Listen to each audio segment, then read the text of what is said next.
যে মানুষ মানুষের বেদনায় কেঁদেছিলেন জীবন মদিনায়,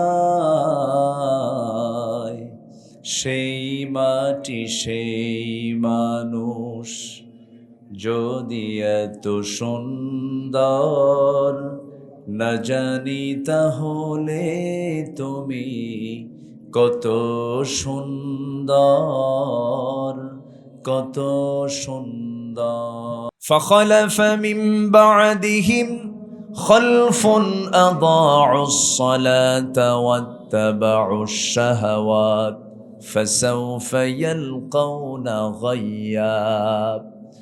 যে সমস্ত বান্দাগুলো জাগতিক জীবনে নামাজকে নষ্ট করে ফেলবে আর যারা নিজের প্রবৃত্তির যার অনুসরণ করে চলবে, নফসকে মেনে চলবে, নফসের দাসত্ব করবে, আমি আল্লাহ তাদেরকে জাহান্নাম শুধু নয় জাহান্নামের গর্ত গাই নামক গর্তের মধ্যে আমি তাকে প্রবেশ করিয়ে ছাড়ব। গাই নামক গর্ত এত ভয়ঙ্কর গর্তের নাম যে গর্তকে জাহান্নাম পর্যন্ত শুনলে ভয় পেয়ে যায়। জাহান্নামটা এত বড়, জাহান্নামের মুখে যদি এই প্রদীপ্ত সূর্যকে, এই বিশাল বড় সূর্যকে যদি জাহান্নামের যদি গর্তে ফেলে দেওয়া হয়, ছেড়ে দেওয়া হয়, নিমিষেই সূর্য হারিয়ে যাবে। জাহান্নামের কাছে সেই জাহান্নাম পর্যন্ত সেই গর্তকে ভয় পায়, যে গর্তের মধ্যে আল্লাহ রাব্বুল আলামিন বেনামাজিকে ঢুকাবেন। নাউযুবিল্লাহ। সবাই কি নামাজ পড়তে রাজি আছি ইনশাআল্লাহ? সবাই কি নামাজ পড়তে রাজি আছি? কয় ওয়াক্ত নামাজ? আসতে বলবেন না, কয় ওয়াক্ত নামাজ? 5 ওয়াক্ত নামাজ। আমরা সফল হওয়ার জন্য 1 নম্বর শর্ত হলো নেক আমল সহ আমরা ঈমান আনবো। জোরে বলি ইনশাআল্লাহ। ঈমান আছে, মূল্য আছে। ঈমান নেই, চৌধুরী হয়ে কোনো লাভ, সরকার হয়ে লাভ, নেতা হয়ে লাভ নাই। পৃথিবীতে বহু রাষ্ট্রনেতা, বহু বড় বড় দাপটে নেতা, বহু অর্থবিত্তশালী এসেছে, দুনিয়া থেকে বিদায় নিয়েছে। কাউকে এগুলো দেখে আল্লাহ পাক মূল্যায়ন করেননি। আল্লাহ পাক মূল্যায়ন করেছেন হলো বান্দার ঈমান দেখে। কি দেখে বলেন তো? ঈমান দিয়ে। বংশ দিয়ে যদি কোনো কাজই হয়ে যেত, আমার নবীজি বংশের মানুষ, কুরাইশ বংশের মানুষ, আবু লাহাবও ছিল, আবু তালেবও ছিল, আবু জেহেলও ছিল, কিন্তু বংশ দিয়ে লাভ হবে না। আবু তালেব, আবু লাহাব, আবু জেহেল্লা সব জান্নাতি না জাহান্নামী? বলেন জান্নাতি না জাহান্নামী? বংশ কি? বলেন বংশ কি? লিইলা ফি কুরাইশ। কুরাইশ বংশের হওয়ার পরও তারা জাহান্নামে যাবে, কারণ বংশ দিয়ে হবে না, লাগবে কি? ঈমান। বাবা দিয়ে সন্তানের কোনো কাজে আসবে না, সন্তান দিয়ে বাবার কোনো কাজে আসবে না। যদি তাই হতো নূহ আলাইহিস সালাতু ওয়াস সালামের ছেলে কেনান কালিমা পড়ে নাই, আল্লাহর পয়গম্বরের ছেলে হওয়ার পরও নাজাত পাবে না। কারণ কি নাই তার মধ্যে? বলেন ঈমানটা নাই। ওইদিকে ইব্রাহিম আলাইহিস সালাতু ওয়াস সালাম, এত বড় আল্লাহর পয়গম্বর, খলিলুল্লাহ যাকে বলা হয়, তিনি যা দোয়া করেছেন তাই আল্লাহ রাব্বুল আলামিন কবুল করে নিয়েছেন। সেই নবীটা ইব্রাহিম আলাইহিস সালাম, তিনি একজন আল্লাহর বড় নবী থাকার পরেও তার বাপ জান্নাতি না জাহান্নামী? জাহান্নামী। কারণ বাপ হলে কি হবে? তার মধ্যে কি নাই? বলেন ঈমান নাই। ঈমান হলো মূল জিনিস, মাদার। এই জিনিসটার সময়কে লালন করতে হবে। ঈমান হলো আমলের মধ্য দিয়ে এটাকে বাস্তবায়ন করতে হবে। ঈমানহীন আমলের কোনো দাম নাই, আমলহীন ঈমানের কোনো মূল্য নাই। এই জন্য আল্লাহ রাব্বুল আলামিন যেখানে ঈমানের কথা বলেছেন সেখানে আমলে সালিহের কথা বলেছেন। আল্লাহ রাব্বুল আলামিন বলেন, ইন্নাল্লাযীনা আমানু ওয়া আমিলুস সালিহাতি লাহুম জান্নাতুন তাজরি মিন তাহতিহাল আনহার যালিকাল ফাওজুল কাবীর। জোরে বলুন আল্লাহু আকবার। আল্লাহ রাব্বুল আলামিন বলেন, নিঃসন্দেহে যারা ঈমান আনবে এবং নেক আমল করবে, ওই সমস্ত বান্দার জন্য আমি আল্লাহ রাব্বুল আলামিন এমন জান্নাত রেখে দিয়েছি যে জান্নাতের নিচ দিয়ে নহর প্রবাহিত। আল্লাহ রাব্বুল আলামিন জান্নাতের মধ্যে 4টা প্রস্রবণ রেখে দিয়েছেন, 4টা নহর রেখে দিয়েছেন। নাম্বার 1 হলো দুধের নহর, নাম্বার 2 হলো পানির নহর, নাম্বার 3 হলো মধুর নহর, নাম্বার 4 হলো শরাবের নহর, ড্রিঙ্কসের নহর, দুনিয়ার পচা মদ নয়। ওই জান্নাতের মধ্যে এই 4টা যে নিয়ামত থাকবে, এই চারটা নিয়ামতের সব কিছুই দুনিয়াতে একটু একটু করে আছে। পানি আমরা পান করি, কিন্তু জান্নাতের পানি এমন হবে না। মধু আমরা পান করি, কিন্তু জান্নাতের মধু এমন হবে না। আমরা দুধ পান করি, কিন্তু জান্নাতের দুধ এমন হবে না। কারণ দুনিয়ার পানি, মধু এবং দুধ পান করলে পরে দিন দিন বুড়া আরও বেশি বুড়া হয়ে যায়। ছোট্ট বাচ্চা, শিশু থেকে যুবক হয়, কিশোর হয়। কিন্তু জান্নাতের যদি কোনো পানি, খাবার একটাবার যদি কোনো বান্দা যদি পান করে, দুধ, মধু, পানি, চিরদিনের মতো সে কোনোদিন আর কোনোদিন বুড়া হবে না। বুড়া চাচারা তো খুশি হওয়ার কথা, একটু কন না ভাই সুবহানাল্লাহ। এই যে বুড়া চাচা, শুনতেছেন কথাগুলো? জান্নাতের দুধ একবার যদি খান আর বুড়া হবেন না। বুড়া হওয়া শেষ, বুড়া হওয়া শেষ, চির যুবক থাকবো আমরা। কোথায় গিয়ে বলেন? আসতে বলেন, কোথায় কোথায় কোথায় গিয়ে? জান্নাতে। কয়টা নহর থাকবে? 4টা নহর থাকবে। সবাই আমরা সেখানে গিয়ে পান করব। জোরে বলি ইনশাআল্লাহ। নামাজ না পড়া, নামাজ পড়ে। এই জাতি নামাজ পড়ে না। আজকে যদি নামাজ যদি রাষ্ট্রীয় পর্যায়ে কায়েম হতো, আজকে যদি নামাজ যদি পার্লামেন্টে যদি আইন আকারে পাশ হতো, 1971 থেকে নিয়ে 2025 সাল পর্যন্ত এই 54 বছরে সংসদীয় অধিবেশন একবার বসেছে না বারবার বসেছে? বারবার বসেছে। অনেক সরকার আসছে, চাচারা চালাইছে, আংটিওয়ালারা চালাইছে। আংটি বুঝতেছেন তো নাকি? আংটিওয়ালারা চালাইছে, চাচা চালাইছে 9 বছর, 16 বছর, 25 বছর। আইয়ুবের শাসন, মুজিবের ভাষণ, জিয়াউর রহমানের খাল কাটা, ঠিক আছে না নাকি? জিয়াউর রহমান কি কেটেছেন? জিয়া কেটেছেন খাল, চাচা এরশাদের তাল বেতাল। আর মাঝখান দিয়া শুধু হরতাল আর হরতাল। সব দেখা শেষ।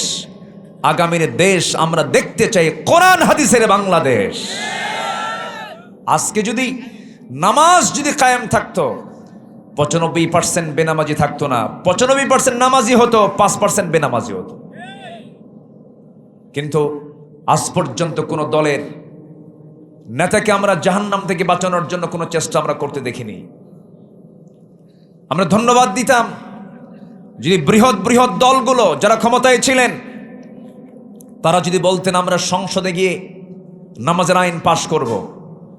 আজকেও বলেন যে আমরা ক্ষমতায় গেলে পরে সামনের অধিবেশনে আমরা নামাজের আইন পাশ করব, আমি সেই দলে যোগদান করব। কি কথা কি বুঝতেছেন আপনারা? কিন্তু আইন পাশ করবে কেমন? নিজেই তো নামাজ পড়ে না। আছে না নাই? আসতে বলবেন না, আছে না নাই? আচ্ছা, তাহলে আমাদের ফার্স্ট কাজ হচ্ছে আমরা ইমানের সাথে নেক আমলটা ঠিক রাখলে আমরা সফল হব। জোরে বলি ইনশাআল্লাহ। আল্লাহ বলছেন সূরা বুরুজের 11 নম্বর আয়াতে, যালিকাল ফাউজুল কাবীর, এটাই হলো তোমার সবচেয়ে বড় সফলতা। জোরে বলেন সুবহানাল্লাহ। ঈমান এনেছি, ঈমান নিয়ে আমরা টিকে থাকতে চাই। জোরে বলি ইনশাআল্লাহ। নবীর হাতে বায়াত নিয়ে ঈমান শূন্য হয়ে দুনিয়া থেকে বিদায় নিয়ে যেমন রেকর্ড বহু আছে। আছে না নাই? আছে। আমার নবীর আগে আবিসিনিয়াতে পাঠিয়েছেন চাচাতো ভাইকে মানে নেতা বানায়া, জাফর বিন আবু তালেবের নেতৃত্বে একটা প্রতিনিধি দল আবিসিনিয়ায় পাঠানো হয়। সেই জায়গায় গিয়ে আমার নবীর হাতে বায়াত নিয়ে কালেমা পড়া মানুষ আবার খ্রিস্টান হয়ে গেছে। নাউজুবিল্লাহ বলবেন না? এই জন্য আল্লাহর কাছে একটা দোয়া করতে হয়। কি দোয়া? যারা পারেন ঠোঁট মিলিয়ে বলুন, রব্বানা লা তুজিগ কুলুবানা বা'দা ইদ হাদাইতানা ওয়া হাব লানা মিন লাদুনকা রাহমাহ ইন্নাকা আনতাল ওয়াহ্হাব। আল্লাহ, কলবের ভিতরে তুমি বক্রতা দিও না। ও আল্লাহ, তুমি যদি বক্রতা করে দাও সব শেষ হয়ে যাবে। আবার আরেক জায়গায় আল্লাহ রাসূল এমন করে দোয়া করেছেন, ইয়া মুকাল্লিবাল কুলুব সাব্বিত কলবি আলা দীনিক। এই জন্য আমরা আল্লাহর কাছে হেদায়েতের জন্য দোয়া চাবো। ঈমানকে লালন করতে হবে, ঈমানকে যত্ন করতে হবে। ঈমানের যত্ন যদি না করি সব নিমিষেই শেষ হয়ে যাবে। কারণ শয়তান তো লেগেই আছে। শয়তান কিন্তু বসে নাই। শয়তান ডান থেকে বাম থেকে সামনে থেকে পেছন থেকে অ্যাটাক করছে সর্বক্ষণ। আমাকে আপনাকে সতর্ক অবস্থায় থেকে ইমানের লালন করতে হবে, ইমানকে টিকে রাখতে হবে। আল্লাহ বলছেন আমি কাকে জান্নাত দেব? আল্লাহ রাব্বুল আলামিন বলেন ইন্নাল্লাযীনা ক্বালু রাব্বুনাল্লাহু সুম্মা ইসতাকামু তাতানাজ্জালু আলাইহিমুল মালায়েকা আল্লা তাখাফু ওয়া লা তাহজানু ওয়া আবশিরু বিল জান্নাতিল্লাতী কুনতুম তুআদুন। জোরে বলুন আল্লাহু আকবার। আল্লাহ আরেক জায়গায় বলছেন আহাসিবান নাস আন ইউতরাকু আন ইয়াকুলু আমান্না ওয়া হুম লা ইফতানুন। জোরে বলুন আল্লাহু আকবার। ঈমান সবচেয়ে বড় ফ্যাক্ট, ঈমান সবচেয়ে বড় বিষয়। আমার বন্ধুগণ, দুজন সাহাবীর কথা মনে হলো আমার এই মুহূর্তে। হয়তো অত লম্বা সময় পাবো না, আমি আজান দিয়ে ফেলেছে, একটু ধৈর্য দিয়ে আমরা শুনবো, সময় মতো আমরা শেষ করব ইনশাআল্লাহ। ইনশাআল্লাহ বলেন। একজন সাহাবীর ইতিহাস আমার মনে পড়ে গেল। সাহাবীরা তো সাহাবাতু কান্নুজুম, সাহাবীরা হলো আকাশের তারার মতো। একজন সাহাবীকে যদি আমরা ফলো করতে পারি, জান্নাত যাওয়ার জন্য এক সাহাবীর আমলই যথেষ্ট। সুবহানাল্লাহ। আমার বন্ধুগণ, একজন সাহাবী কালিমা গ্রহণ করেছেন, দিন গ্রহণ করেছেন। দিন গ্রহণ করার সঙ্গে সঙ্গে তার চাচার কাছে নিউজ চলে গেছে, বাপ মরে গেছে। এতিম ছিলেন তিনি, এতিমকে বড় করেছে আপন চাচা। চাচার কানে সংবাদ চলে গেছে ভাতিজা নাকি বাপদাদার ধর্ম ছেড়ে দিয়ে নতুন ধর্ম গ্রহণ করে নিয়েছে। চাচার চোখে বড় অপরাধ এটা। সঙ্গে সঙ্গে কল করে ভাতিজাকে ডাক দিয়ে বলছে, বাজান শুনলাম তুমি নাকি কালেমা গ্রহণ করেছ, আল্লাহর দিন গ্রহণ করেছ, লাত মানাতকে বাদ দিয়েছ। এবার ভাতিজা বলছে, চাচা আপনি শুনবেন কেন, আপনি অনুমান করবেন কেন, আমি আপনাকে বলে দিচ্ছি। আশহাদু আল্লা ইলাহা ইল্লাল্লাহু ওয়াহদাহু লা শারীকা লাহু ওয়া আশহাদু আন্না মুহাম্মাদান আবদুহু ওয়া রাসূলুহু। হেদায়েতের মালিক কে বলেন? আসতে বলবেন না, কে?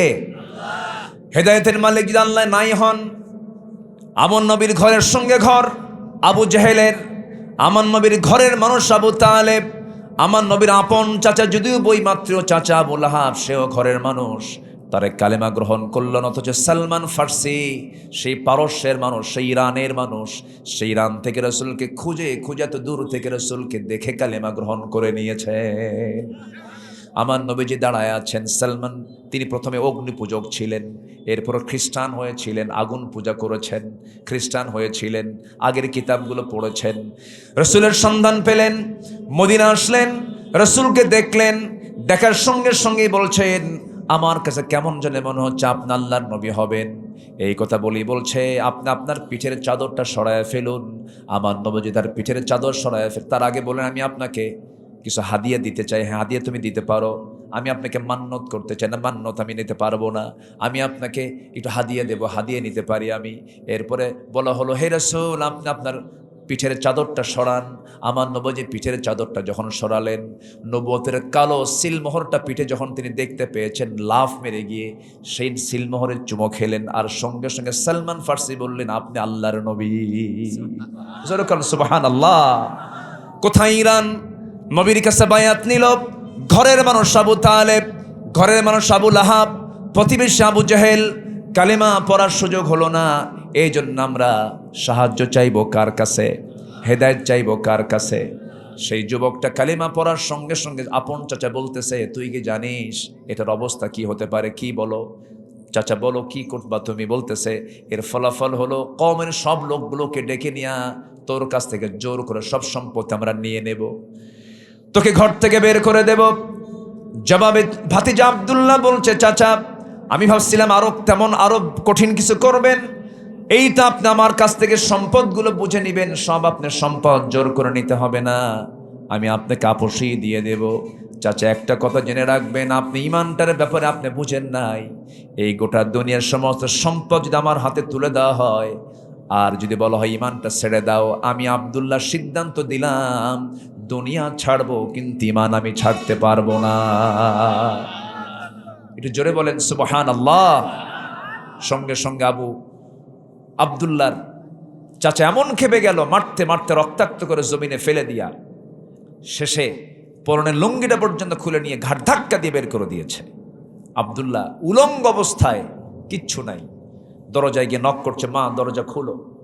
দরজা খোলা মাত্রই বলছে, মা আমার দিকে তাকাইও না, আমার চাচা আমার শুধু সম্পত্তি নাই না, লুঙ্গিটাও খুলে নিয়েছে, কিচ্ছু নাই আমার কাছে। ঈমান বিক্রি করেননি তারা, ঈমানকে লালন করেছেন। আর আমার দেশের মানুষ একটা বিড়ির প্যাকেট পাইলে পরে ঈমান বেচে শেষ করে ফেলে। আপনি যাকে সমর্থন দিলেন, আপনার সমর্থনে যে এমপি হলো, যে চেয়ারম্যান হলো, যে মেম্বার হলো, ও যা করবে ওর অপকর্মের একটা অংশ আপনার আমলনামায় জমা হবে যতদিন ওই দায়িত্ব পালন করবে। কি কথা কি বুঝতেছেন? কি সুবহানাল্লাহ কইছেন নাকি আপনারা? জোরে কোন নাউযুবিল্লাহ।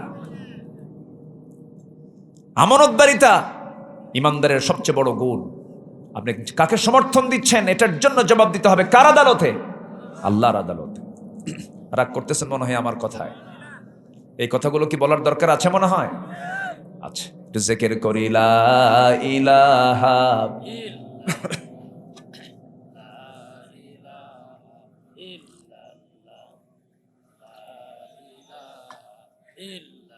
কইছিলেন এতক্ষণ?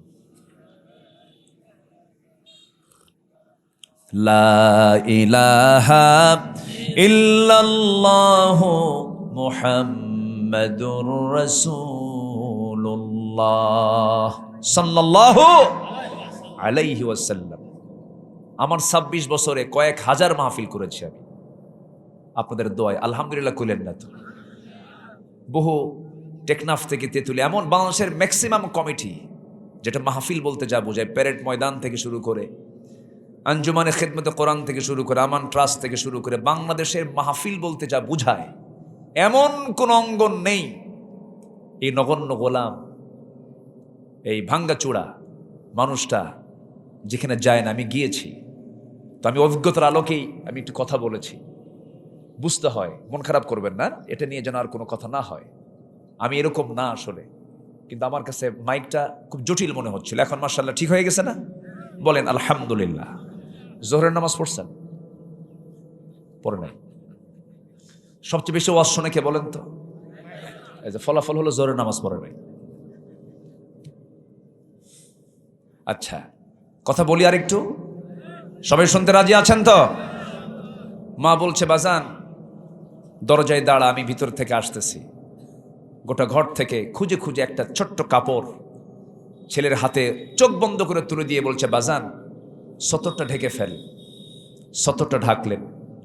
সতর ঢাকার পর কেঁদে কেঁদে বলছে, মা আমি তোমাকে খুব ভালোবাসি, তবে নবীর চাইতে বেশি ভালোবাসি না। সুবহানাল্লাহ বলবেন না? আমি তোমাকে ভালোবাসি কিন্তু নবীর চাইতে বেশি নয়।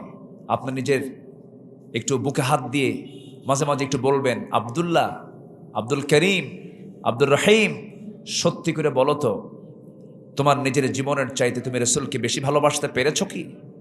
বারবার প্রশ্ন করবেন। যদি আপনার মন কোনো একবার বলে আমার জীবনের চাইতে আমি রাসূলকে বেশি ভালোবাসি, সেই দিনে আপনি ঈমানের স্বাদ পাবেন। তখন ভাববেন যে আপনার ঈমানটা পরিপূর্ণ রূপ আকার ধারণ করেছে।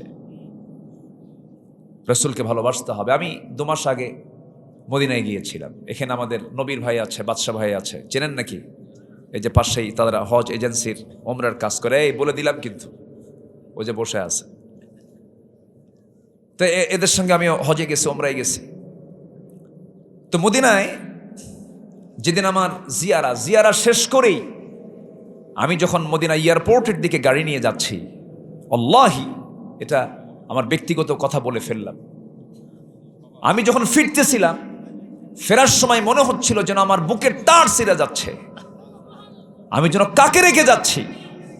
আমার সারা জীবনের একটা প্রার্থনা, আমার ব্যক্তিগত প্রার্থনা, আল্লাহ হায়াত মৌত তো তোমার হাতেই, বিআই আরদিন তামুত, কোন জমিনে মৃত্যু হবে আমি তো জানি না, তবে মূর্তি যেহেতু হবে, যেহেতু বাংলাদেশে আমার জন্ম, এখন তো প্রযুক্তির কারণে গোটা পৃথিবী গ্রামের মতো হয়ে গেছে। উত্তরা থেকে যাত্রা বেড়ে যেতে লাগে 14 ঘন্টা, আর এয়ারপোর্ট থেকে জেদ্দা এয়ারপোর্ট মক্কা যেতে লাগে 4 ঘন্টা। প্রযুক্তির উন্নতিতে আল্লাহর কাছে প্রায় বলি, আল্লাহ মৃত্যু কোন জমিনে হবে জানি না, তবে আমার শেষ নিঃশ্বাসটা যেন যায় মদিনার আশেপাশে। আমি প্রায় এই কথা বলি। আমি আল্লাহর কাছে আমার লাস্ট ডেস্টিনেশন যেটা হবে, আমি আল্লাহকে এই কথা বলে রেখেছি, আল্লাহ আমার লাস্ট ডেস্টিনেশনটা যেন মদিনায় হয়, আমি যেন সেখানে গিয়ে অসুস্থ হয়ে সেখানে যেন মারা যাই। আমি এই দোয়াটা আমি প্রায় করি। সম্মানিত ভাইয়েরা, আমি এয়ারপোর্টের দিকে যাচ্ছিলাম, তখন আমার বুকের তার ছিঁড়তেছে, মনে হচ্ছে আমি কাকে যেন রেখে যাচ্ছি। সম্মানিত ভাইয়েরা, ওই সাহাবী বলছেন, হুজুর, ওকে মা আমি তোমাকে ভালোবাসি, কিন্তু নবীর চাইতে বেশি না। আমি মদিনার দিকে রওনা দিলাম, কারণ পৃথিবীর কোনো দরবার আমার ভাল লাগে না নবীর দরবার ছাড়া। জোরে কারণ সুবহানাল্লাহ।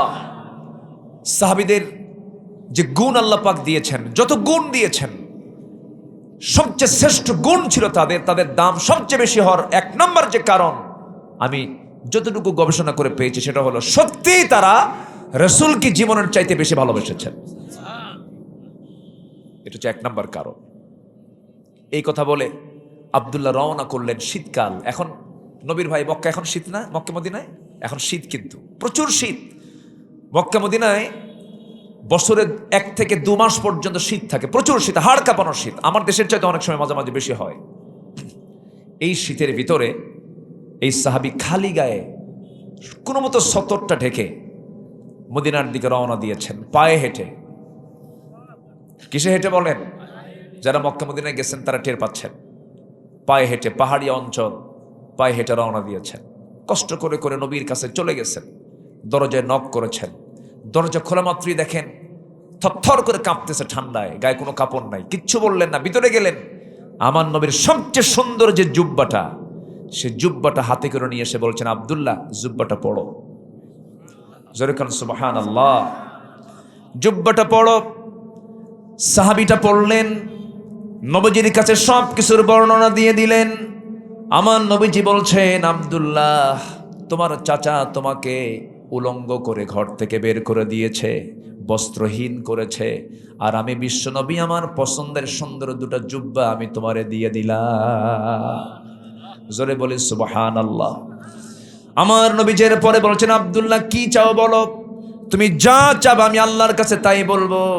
কিন্তু আব্দুল্লাহ চান্স তিনি ছাড়লেন না, দুনিয়ার কোনো কিছু চাইলেন না, শুধু চাইলেন, হে রাসূল আপনি আমার জন্য দোয়া করুন, আল্লাহ যেন আমাকে শহীদি মওত দান করেন।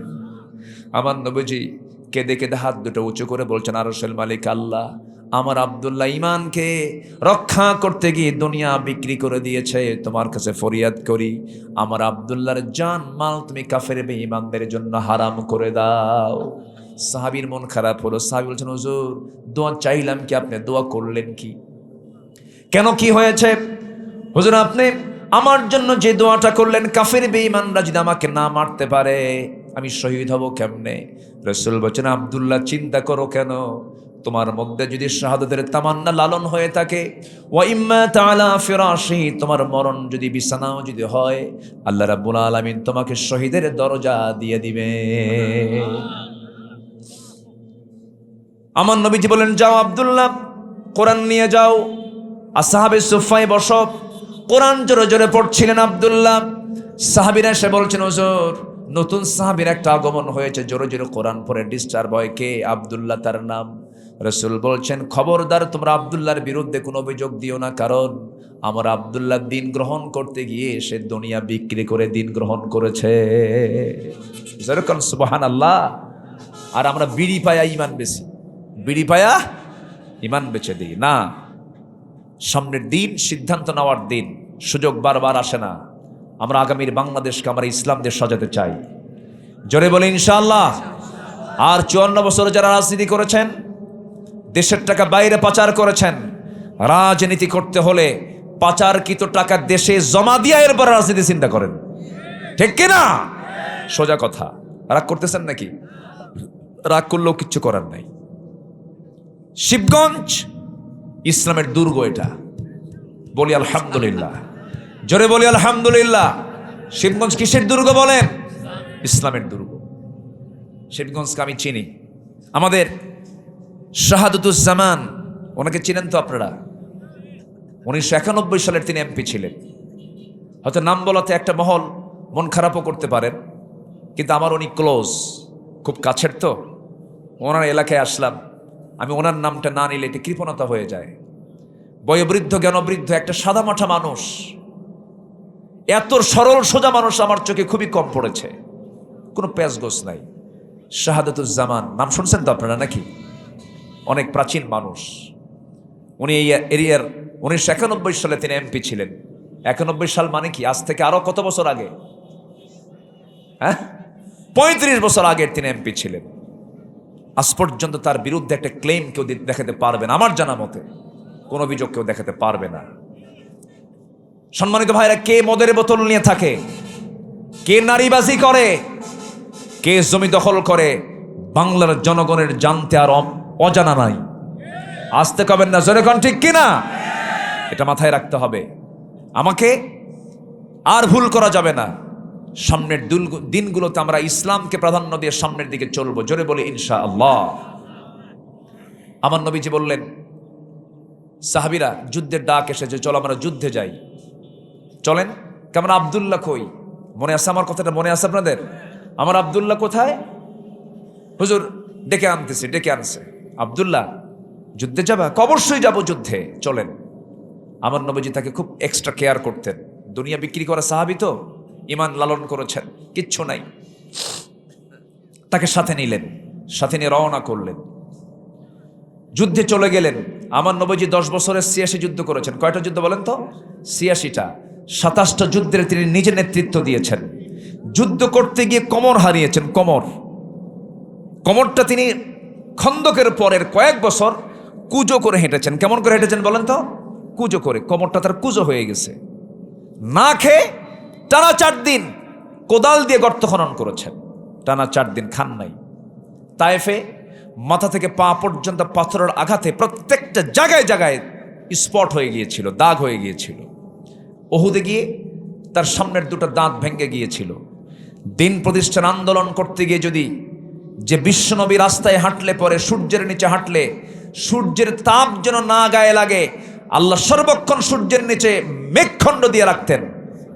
সেই নবীজির শরীর থেকে যদি রক্ত ঝরাতে হয়, তার দাঁত যদি ভাঙতে হয়, দেশ যদি ছাড়তে হয়, গালিগালাজ যদি শুনতে হয়, সেই দিন কায়েমের জন্য আমরাও কি জানমাল কোরবান দিতে রাজি আছি?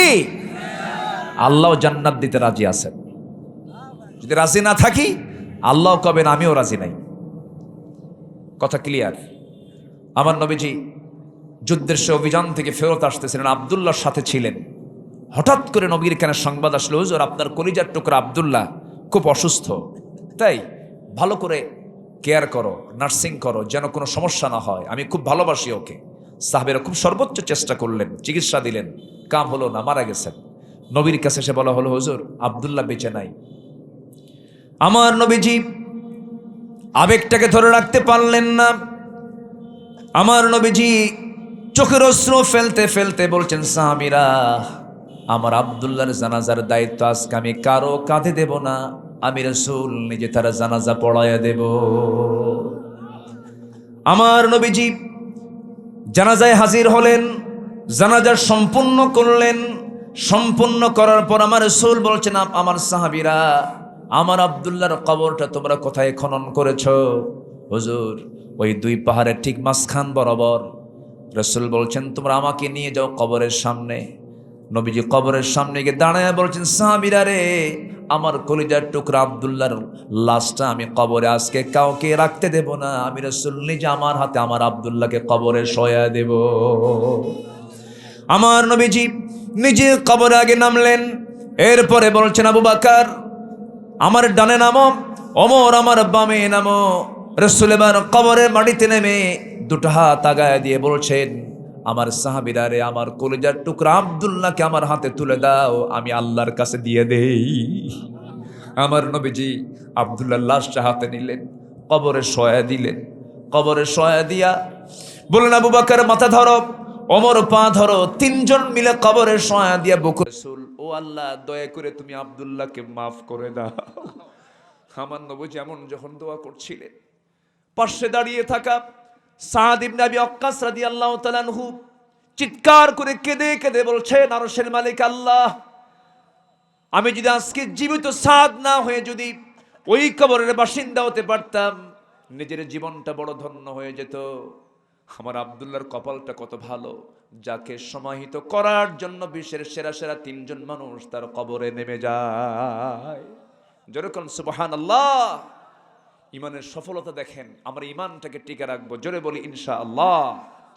1 নম্বর শর্ত সফল হওয়ার জন্য ইমান নেক আমল সহ আনতে হবে। আল্লাহ কবুল করুন, জোরে বলি আমিন। নাম্বার 2 হচ্ছে পবিত্রতা, পরিশুদ্ধিতা, নফসের পরিশুদ্ধিতা আমরা নিয়ে আসব। বাহিরের দিকটা আল্লাহ দেখবেন না। জুব্বা দাড়ি পইরা আকাম কুকাম করে বেড়ায়, আছে না এরকম? বহু আছে না? আছে কিনা বলেন? আল্লাহ তাআলা এই জুব্বা, লম্বা পোশাক আর দাড়ি আর মাথার টুপি দেখে মাফ করবেন না। আল্লাহ মাফ করবেন হচ্ছেন তোর ভিতরটা দেখে। কিসেরটাকে বলেন? বলেন কিছু দেখে বলেন। এর মানে আবার ভাববেন না যে আমি অবজ্ঞা করছি, আমি এটাকে অবমূল্যায়ন করছি, তা না। আমি তো পড়ে আছি, আমি তো জুব্বা পড়ে আছি, আমি তো মাথায় টুপি পড়ে আছি, আমি তো মাথায়, আমার তো মুখে দাড়ি আছে, আমি তো অবজ্ঞা করছি না। আবার সম্মানিত ভাইয়েরা, কিছুক্ষণ আগে একটা সন্তানকে আমরা দস্তরবন্দি দিলাম, পাগড়ি তার মাথায় পরিয়ে দিলাম। এটা যে কত বড় একটা অর্জন, এটা যে কত বড় একটা প্রাপ্তি। আল্লাহ তাআলা আমাকে একটা ছেলে সন্তান দিয়েছেন। তো যেদিন ও হিফজ সম্পন্ন করে, তো ওস্তাজরা আমাকে দাওয়াত করলেন, বললেন আপনারা আসেন। তা আমার মন্তব্য শুনতে নিয়ে আমি তাকে বললাম যে ওস্তাজবৃন্দ, আজকে যদি গোটা দুনিয়ার সব সম্পদ আমার হাতে তুলে দিতেন, যতটুকু না খুশি হতাম তার চেয়ে বেশি খুশি হয়েছে আমার সন্তানটা হাফেজ হতে পেরেছে। এটা বিশাল প্রাপ্তি। এটা যিনি বাবা এখানে বসে আছেন, এটা একটা গর্বিত পিতা। এটা আল্লাহ তুমি সবাইকে সুসন্তানের বাবা হওয়ার তৌফিক দান করো। জোরে বলি আল্লাহুম্মা আমিন। অর্থ, বিত্ত, ক্ষমতা, সামাজিক মর্যাদা, অনেক কিছুই মানুষ পায়, কিন্তু দিন শেষে যদি সন্তানটা যদি সুসন্তান হিসাবে দুনিয়াতে না রেখে যেতে পারে, এর চাইতে বড় ব্যর্থতা একটা মানুষের জীবন আর কিছু হতে পারে না। এই জন্য আমাকে আপনাকে যেহেতু দিন শেষে আল্লাহর কাছে যেতেই হবে, ধর্ণা দিতেই হবে, আমরা নিজকে, নিজের পরিবারকে আমরা ইসলাম দিয়ে সাজাবো। জোরে বলি ইনশাআল্লাহ। আরো জোরে বলি ইনশাআল্লাহ। সম্মানিত ভাইয়েরা, আমি খুব অল্প সময়, হয়তো আজান হবে, আমরা আজানের পরেও আমরা কিছু সময় আমরা কথা বলবো। জোরে বলি ইনশাআল্লাহ। আমরা যে কোনো জায়গায় বসলে আমরা লস খুঁজি না লাভ খুঁজি? বলেন তো। লাভ খুঁজি। কেউ কেউ লসে যেতে চাই, কিন্তু ব্যবসা করতে গেলে লসও হয়, লাভও হয়। কিন্তু আল্লাহ তাআলা বান্দাকে সফল হওয়ার জন্য কিছু শর্ত দিয়েছেন। এই শর্ত যদি বান্দা পূরণ করতে পারে, আল্লাহ তাকে মহা লাভে লাভবান করবেন। জোরে বলি সুবহানাল্লাহ। আল্লাহ রাব্বুল আলামিন একটা আয়াতে বলছেন, আল্লাহ রাব্বুল আলামিন বলেন, ইন্নাল্লাযীনা ইয়াতলুনা কিতাবাল্লাহ ওয়া আকামুস সালাতা ওয়া আনফাকু মিম্মা রাযাকনাহুম সিররান ওয়া আলানিয়াতান ইয়ারজুনা তিজারাতান লান তাবুর। নিঃসন্দেহে যারা 3টা কাজের সঙ্গে সম্পৃক্ততা রাখবে, নাম্বার 1 হলো যারা আল্লাহর কালামের সুন্দর তেলাওয়াত করবে। এই তেলাওয়াতটা স্কুলে হয় না মাদ্রাসায় হয়? কোথায় হয়? তাহলে বেস্ট কোনটা বলেন? উত্তম কোনটা?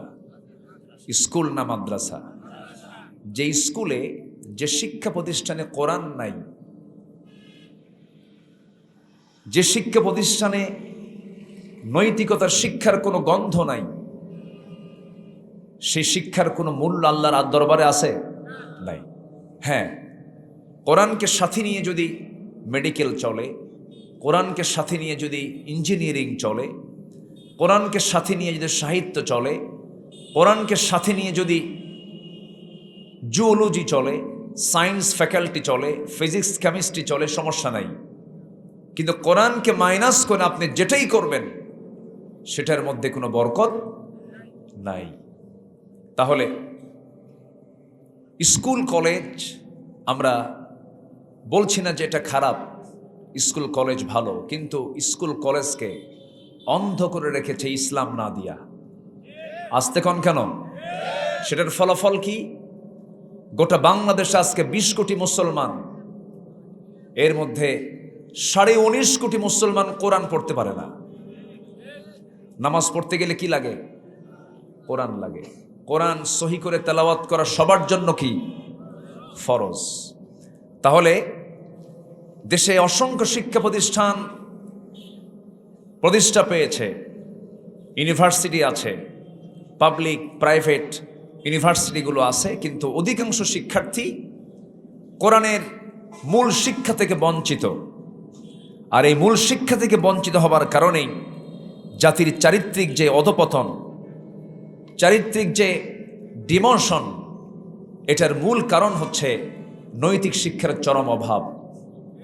আমরা আগামীর বাংলাদেশকে ইসলামী শিক্ষার ধাঁচে সাজাতে চাই। আসতে বলবেন না, জোরে বলুন ঠিক কিনা? আমরা আগামীর সরকারকে আমরা দেখতে চাই ইসলামী শিক্ষার সরকার। আগামী সরকারকে আমরা দেখতে চাই নামাজের সরকার। আগামী সরকারকে আমরা দেখতে চাই কোরআন হাদিসের সরকার। সব তো দেখলাম 54 বছরে এই দেশের শিক্ষাঙ্গনকে কম টাকা বাজেট দেওয়া হয়নি। এডুকেশন, মিনিস্ট্রি অফ এডুকেশন দায়িত্ব পালন করেছে, কিন্তু উপহার দিয়েছে মানিকের মতো ধর্ষক ছাত্র, যে ধর্ষণের সেঞ্চুরি করে মিষ্টি বিতরণ করে। ঢাকা ইউনিভার্সিটি, রাজশাহী ইউনিভার্সিটি সহ ম্যাক্সিমাম ইউনিভার্সিটিতে বিগত সময় দেখেছি আমরা অস্ত্রের ঝনঝনানি এবং অবাধ মেলামেশা, দ্বীনের কোনো পরিবেশ ছিল না। আমরা আগামীতে এই চিত্র আর দেখতে চাই না। আমরা আগামীতে দেখতে চাই ইসলামের একটি চিত্র। জোরে বলি ইনশা আল্লাহ, আরো জোরে বলুন ইনশা আল্লাহ। তাহলে যে আয়াত থেকে আমি তেলাওয়াত করেছি, আল্লাহ রাব্বুল আলামিন সেখানে 3টা কাজে সফলতার কথা বলেছেন। আল্লাহ রাব্বুল আলামিন বলেন, ইন্নাল্লাযীনা ইয়াতলুনা কিতাবাল্লাহ ওয়া আকামুস সালাতা ওয়া আনফাকু মিম্মা রাযাকনাহুম সিররান ওয়া আলানিয়াতান ইয়ারজুনা তিজারাতান লান তাবুর। 3টা কাজ যাদের মধ্যে থাকবে, নাম্বার 1 আল্লাহর কালাম যারা তেলাওয়াত করবে, নাম্বার 2 হলো যারা নামাজ কায়েমের সংগ্রাম করবে, নাম্বার 3 হলো গোপনে প্রকাশ্যে যারা আল্লাহর পথে যারা খরচ করবে। আশা করা যায় তাদের ব্যবসায় কখনো লান তাবুর। আরবি গ্রামার যারা বুঝেন, লান শব্দ সেই জায়গায় প্রয়োগ করা হয়, অসম্ভব, কখনোই নয়। আল্লাহ রাব্বুল আলামিন বলছেন তাদের ব্যবসায় কখনো লস হওয়ার সম্ভাবনা নাই। জোরে কোন সুবহানাল্লাহ। কিন্তু এই 3 কাজের সাথেই তো জাতির সম্পর্ক নাই বললে চলে। তেলাওয়াত তো নাই, বাড়িতে বাড়িতে আল্লাহর কালামের কোনো তেলাওয়াত নেই। নামাজ কায়েমের সংগ্রাম করবে কখন? নিজেরই তো নামাজের খবর নাই। এটা প্রশ্ন করব, বলুন তো আমার দেশে কোন ওয়াক্তে মুসল্লি সবচেয়ে কম মসজিদে? বলেন তো, জোরে বলবেন, কোন ওয়াক্তে? আর সবচেয়ে বরকতময় ওয়াক্ত কোনটা বলেন? ফজর। বুরিকালি উম্মতি ফি বুকুরিহা। আচ্ছা বলুন তো কোন ওয়াক্তে মানুষ বাড়িতে বেশি থাকে? মনে হয় বিরক্ত হচ্ছেন আপনারা, মানে ধরে ফেলতেছি, আপনাদেরকে ধরে ফেলতেছি, এই জন্য রাগ করতেছেন নাকি আপনারা? তাহলে কোন ওয়াক্তে সবচেয়ে মানুষ বাড়িতে থাকে মানুষ বেশি? কোন ওয়াক্তে? ফজরে। আর সবচেয়ে কম মুসল্লি মসজিদে কোন ওয়াক্তে? ফজরে। তাহলে ঘটনা কি বলেন? বান্দা কই যায়? বান্দা কিসে থাকে? ঘুমে থাকে। এই শুক্রবারের আগের শুক্রবারে ঢাকাতে, ঢাকা সহ গোটা দেশেই ভূমিকম্প হয়েছিল, জানেন না আপনারা? তো ঢাকা শহরে যখন ভূমিকম্প শুরু হলো, আমি তখন ঢাকার বাইরে ছিলাম, মেবি রাজশাহী কি চাপায়ে ছিলাম। আমি আলোচনার অবস্থায় ছিলাম ওই সময়, সকালবেলা জুমার দিন প্রোগ্রাম ছিল, আমি টের পাইনি। তো পরক্ষণে শুনলাম ঢাকা সিটিতে যে সময় ভূমিকম্প হয় একটা মানুষ বাড়িতে ছিল না, এবং যখন বাড়ি থেকে নামে বের হয়ে আসে কারো পায়ে জুতা ছিল না, গায়ে কাপড় চোপড়ও ছিল না। বাচ্চা থুইয়া, ছেলেকে থুইয়া, মেয়েকে থুইয়া, স্বামী বউকে থুইয়া, বউ স্বামীকে থুইয়া, যে দিক থেকে দৌড়াচ্ছে সব বের হয়ে পড়ছে ডিওএইচএস, বাড়িধারা, ধানমন্ডি, গুলশান, এই অভিজাত শ্রেণীর সব বিল্ডিংগুলো থেকে নেমে সব গিয়ে দাঁড়াইছে কোথায়? কোথায় দাঁড়াইছে? রাস্তায়। কার ভয়ে? আল্লাহর ভয়ে না? আল্লাহর ভয়ে। আল্লাহর ভয়ে বের হলে তো ওই সময় বের হতো না, ফজরের সময় বের হতো। কিসের সময় বের হতো বলেন? ফজরে বের হতো। বের হয়েছে কখন? যখন গজব শুরু হয়েছে। যখন কি শুরু হয়েছে? গজব। এটা কিন্তু গজব। পৃথিবী ধ্বংস হবে শুক্রবারে। পৃথিবী ধ্বংস হবে কি এবারে বলেন? শুক্রবার। তাহলে ভূমিকম্প যে হলো, ভূমিকম্পর পরেও কি মসজিদের মুসল্লি বাড়ছে? আজ থেকে বাড়ছে? বাড়ে নাই। সম্মানিত ভাইয়েরা, ভূমিকম্প এটা কিন্তু চলমান একটা প্রক্রিয়া। এটা হঠাৎ করে যে হবে তা না। আমরা যে দুনিয়াতে বসবাস করছি, এই দুনিয়াটা আমরা মনে করি জমিনটা শান্ত না। এই দুনিয়া কিন্তু শান্ত না। এই দুনিয়াটা অবিরাম একটা গতির খেলা চলছে এই জমিনের নিচে। এক অবিরাম, এক রহস্যময় টেকটনিক গতির একটা খেলা চলছে। এই টেকটনিক প্লেটগুলো মাঝে মাঝেই সংঘর্ষ হয়, এদের একটু নড়াচড়া করে। একটা শক্তি, একটা ওয়েভ, শক ওয়েভের সৃষ্টি হয়, তখন পৃথিবীটা নড়ে চড়ে ওঠে। যদি আল্লাহ রাব্বুল আলামিন এটাকে যদি একটু টাইম বাড়ায়া দিয়ে, যদি আল্লাহ তাআলা যদি এটাকে ডিউরেশনটা বাড়ায়া দিয়ে ওই দিনের সকালবেলাটা যদি 1 মিনিট টাইম যদি করে দিতেন, আগামী 100 বছরেও ঢাকা তার পূর্বের অবস্থায় ফিরতে পারত না। কিন্তু দয়া করেছেন কে? আসতে বলবেন না, কে দয়া করেছেন? আল্লাহ করেছেন। পৃথিবী যেন আন্দোলিত না হয় এই জন্য মাঝে মাঝে পাহাড় দিয়েছেন। বগুড়ার মানুষ পাহাড় বুঝবেন না, বড় সড়ো বগুড়ার মহাস্থানগড়টা দেখলে একটু মনে হয়, কিন্তু এটা এই এতটুকুই। কিন্তু আমার দেশে কিন্তু অনেক পাহাড় আছে। বান্দরবানে যাবেন, চট্টগ্রামে যাবেন, এবং পাশে আমার দেশের পাশেই হিমালয় আছে। এই যে পাশে হিমালয়, যেটা শিলং কি বলে, তিব্বত যেটা হিমালয়, এখানেও কিন্তু পাহাড় আছে। সবচেয়ে বড় পাহাড় পৃথিবীর, সবচেয়ে বড় বৃহৎ পর্বত শৃঙ্গ। এই যে পাহাড়গুলো আছে, এই পাহাড়গুলো আমরা উপরে যতটুকু উঁচা দেখি এটা হলো 100 ভাগের 10 ভাগ, আর পর্বতের পাহাড়ের নিচের অংশে আছে 90 ভাগ। এটা সুবহানাল্লাহ বলবেন না? আল্লাহ রাব্বুল আলামিন বলেন, وَأَلْقَى فِي الْأَرْضِ رَوَاسِيَ أَن تَمِيدَ وَأَلْقَى فِي الْأَرْضِ رَوَاسِيَ أَن تَمِيدَ بِكُمْ وَأَنْهَارًا وَسُبُلًا لَعَلَّكُمْ تَهْتَدُونَ। জোরে বলুন আল্লাহু আকবার। তিনি জমিনে স্থাপন করেছেন সুদৃঢ় পর্বতমালা, যাতে তোমাদের নিয়ে জমিন হেলে না যায়, দুলে না যায়, নড়াচড়া না করে। আর সেই বিশাল বিশাল পাহাড়গুলো কেটে ফেলছে কারা? আল্লাহ। আল্লাহ কাটতেছে পাহাড়গুলো, কাটতেছে কারা? মানুষ। আর বানায় দিয়েছেন কে?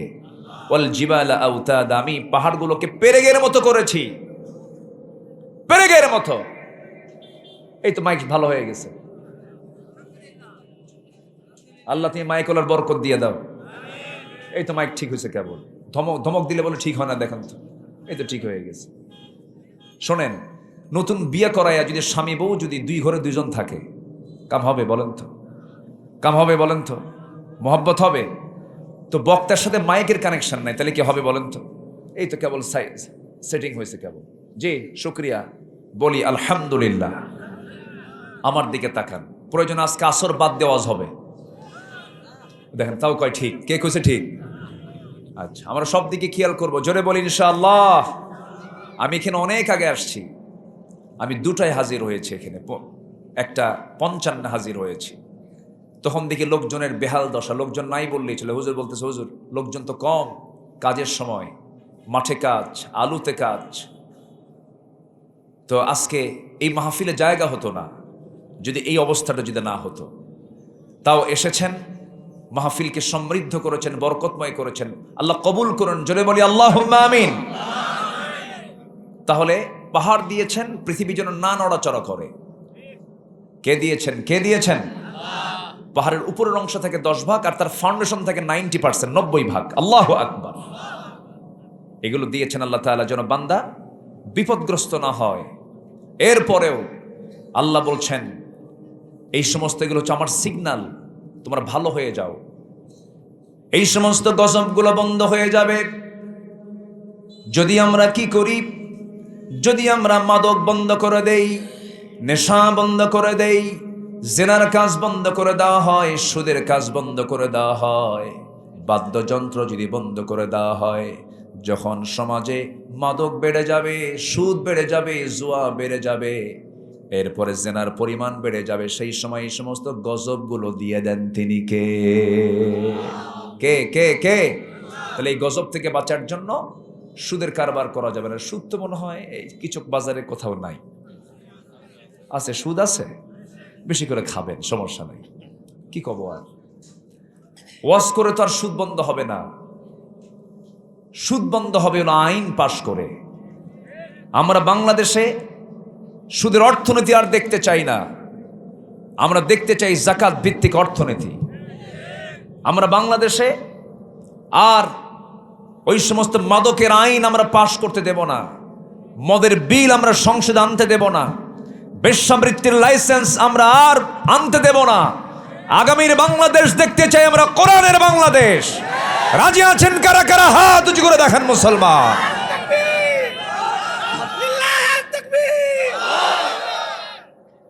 এই পর্যন্তই, এত দ্রুত শেষ হয়ে গেল। আল কোরআনের আলো, কোরআন হাদিস যেখানে, কোরআন ছাড়া অন্য কিছু। আজকে বক্তা নিজেও স্লোগান দিচ্ছে, দেন আর কি করব?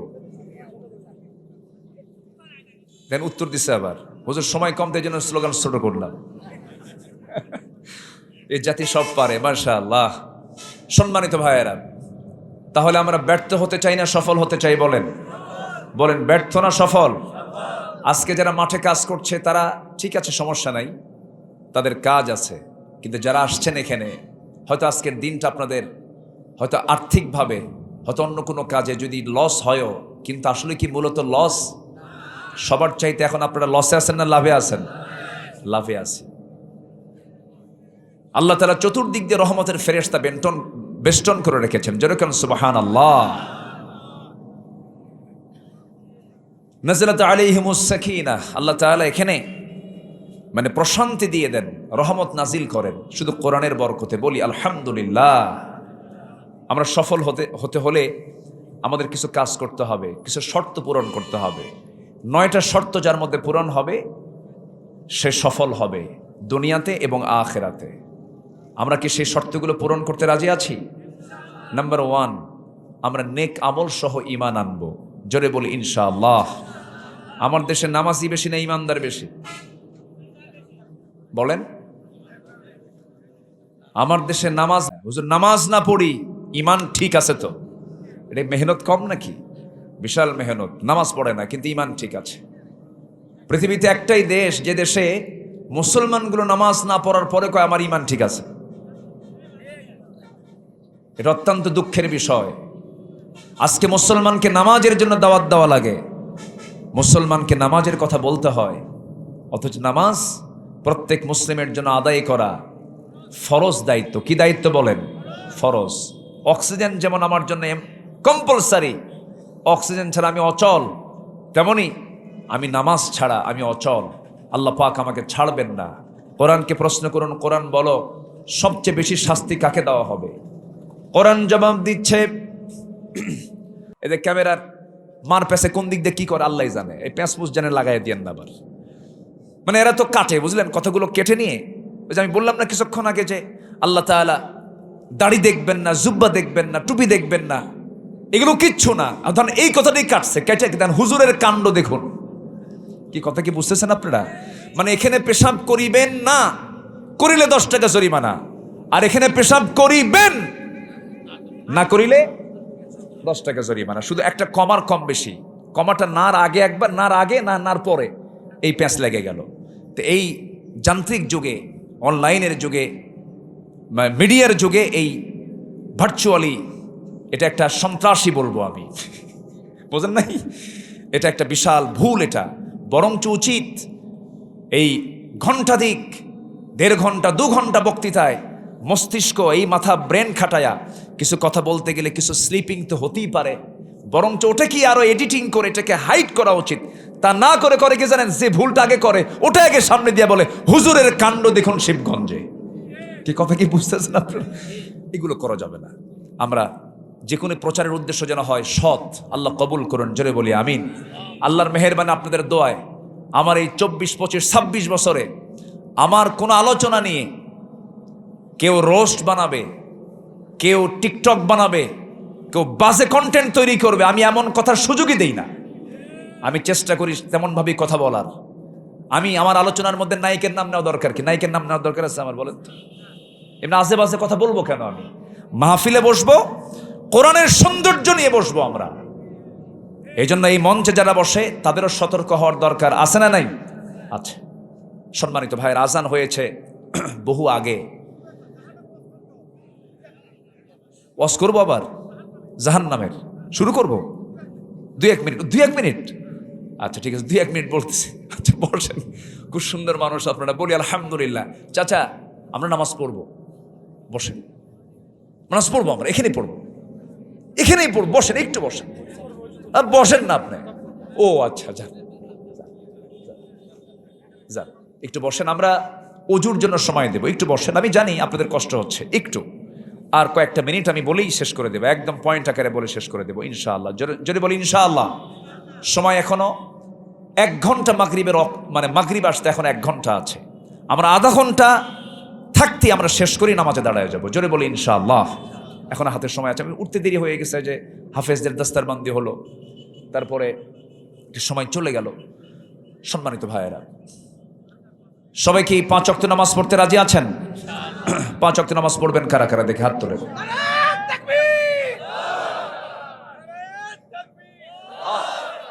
জোরে বলি ইয়া আল্লাহ, আমাদেরকে 5 ওয়াক্ত সালাত আদায় করার তৌফিক তুমি আল্লাহ দিয়া দাও। জোরে বলি আমিন, আরো জোরে আমিন, আরো জোরে আমিন। হাত নামান। বউ যদি নামাজ না পড়ে কি করবেন বলেন? কোবামো না কি করলো, কি মারবেন নাকি? না, বলবেন শোনো আমরা জান্নাতে গিয়ে একসঙ্গে মার্কেটিং করব। তুমি কি শুধু দুনিয়ার বউ থাকবা, না জান্নাতের বউ থাকবা? কে জান্নাতের বউ থাকবো? তাহলে চলো নামাজ পড়ি। সুন্দর করে বোঝাতে হবে, গোটা পরিবারের জন্য নামাজি হয়। আল্লাহ কবুল করুন, জোরে বলি আমিন। সবাই বসেন। এই যে চাচা, আমরা শেষ করে দিচ্ছি তো। ওজু, আচ্ছা জি জি, আমরা শেষ করব। তার আগ দিয়ে আমি জাস্ট শুধু পয়েন্ট আকারে সফল হওয়ার জন্য 9টা শর্ত। তাসকিয়াতুন নাফস, নাম্বার 3 হচ্ছে সত্যবাদী হওয়া, নাম্বার 4 হলো তাকওয়া অর্জন করা, নাম্বার 5 হচ্ছে ধৈর্যশীলতা। অনেক লম্বা লম্বা কথা ছিল, দিনের বেলা তো পারা যায় না। আর তাফসির মাহফিল হচ্ছে এক্সপ্লেন। তাফসির কি শর্ট না লম্বা? একটু লম্বা সময় লাগে। নাম্বার 6 হলো আনুগত্য করা আল্লাহ এবং রাসূলের। নাম্বার 7 হলো সৎ কাজের আদেশ, অসৎ কাজের বাধা। উলাইকা হুমুল মুফলিহুন। নাম্বার 8 হচ্ছে তওবা করা। নাম্বার 9 হচ্ছে প্রকৃত মুমিনের 7টা গুণ অর্জন করলে কদ আফলাহাল মুমিনুন, সে সফল হয়ে যাবে। তো আমরা এই গুণগুলো অর্জন করবো ইনশাআল্লাহ। আর দোয়ার দিকে আমরা যাব আস্তে আস্তে।